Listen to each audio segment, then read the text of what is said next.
জায়গায় ধান গাছ রোপণ করছে।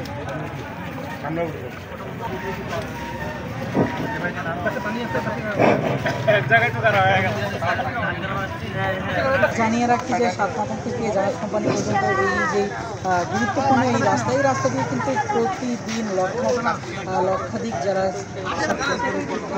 মানুষ তারা বলেছিল কিন্তু এই রাস্তায় এই রাস্তার সংস্কার না হওয়ার প্রতিবাদ হিসেবে কিন্তু সিটি কর্পোরেশন বলছিল।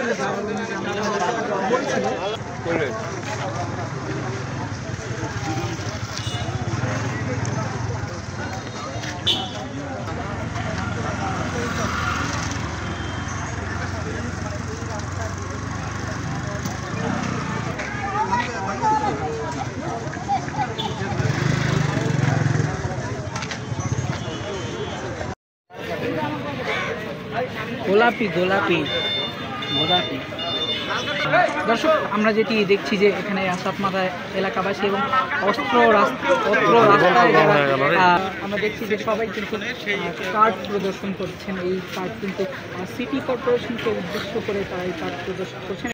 আমরা একটা লাল কার্ড প্রদর্শনী করলাম। এর পূর্বেও আমরা গায়েবী জানাজা করেছি। আপনারা দেখেছেন যে এই সাতমাথার রাস্তাটা দীর্ঘদিন থেকে বেহাল অবস্থায় আছে, যার কারণে বিভিন্ন সময় দুর্ঘটনা ঘটছে।